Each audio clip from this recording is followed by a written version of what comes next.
जामवाडी परिसरातील घरातून चोरी करणाऱ्या चोरट्याला जेरबंद करण्यात आले। त्याच्याकडून 10 लाखांचे दागिने जप्त करण्यात आलेत। ही कारवाई सांगली शहर पोलिसांनी पार पाडली आहे। योगेश अनिल जाधव वय वर्ष 37 कोल्हापूर रोड कबाडे हॉस्पिटल पाठीमागे सांगली असे संशयिताचे नाव आहे। जामवाडी येथील अनिरुद्ध चंद्रकांत सूर्यवंशी यांच्या घरातून चोरट्याने 10,10,000 रुपये किमतीचे दागिने लंपास केले होते। याबाबत सांगली शहर पोलिसात फिर्याद दाखल केली होती। दरम्यान घरफोडी आणि चोरीचे गुन्हे उघडकीस आणण्याचे आदेश पोलीस अधीक्षक घुगे यांनी दिले होते। त्यानुसार पोलीस निरीक्षक संजय मोरे यांनी गुन्हे प्रकटीकरण शाखेचे एक पथक नियुक्त केले। उपनिरीक्षक महादेव पवार आणि पथक सांगली शहर पोलीस ठाणे हद्दीत पेट्रोलिंग करीत असताना पथकातील संतोष गळवे आणि गौतम कांबळे यांना कोल्हापूर रोडवरील आकाशवाणीजवळ योगेश जाधव हा चोरीतील दागिने विकण्यासाठी येणार असल्याची माहिती मिळाली।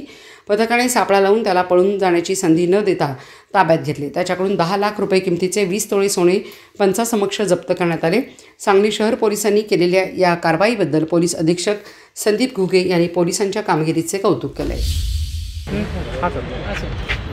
सांगली शहर पोलीस स्टेशन येथे नुकता जो गुन्हा दाखल झाला होता घरफोडीचा, या ठिकाणी पटेल चौक जामवाडी या ठिकाणी साधारणतः 20 तोळे इतका किमतीचे मुद्देमाल होता। साधारणतः 10 लाख रुपये त्याची किंमत होती आणि यातील आरोपी सांगली शहर पोलीस स्टेशन प्रभारी संजय मोरे त्याचबरोबर DB पथक यांनी अतिशय सुरेख कामगिरी करून मोठ्या शिताफीनं आरोपीला पकडून त्याच्याकडून सर्व मुद्देमाल हा 100% मुद्देमाल जप्त केलेला आहे। यामध्ये आणखीन कोणी आरोपी आहेत का याची आम्ही तपासामध्ये पुढं चौकशी करत आहोत।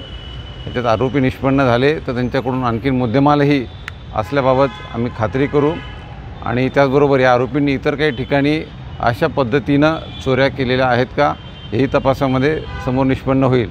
तर साधारणतः 20 तोळे एकूण 10 लाख रुपये किमतीचा हा मुद्देमाल या ठिकाणी पोलिसांनी हस्तगत केला आहे। त्याबद्दल आम्ही आमच्या सर्व टीमचंही कौतुक करतो आणि त्यांना योग्य तो रिवॉर्डही आम्ही लवकरच देणार आहोत।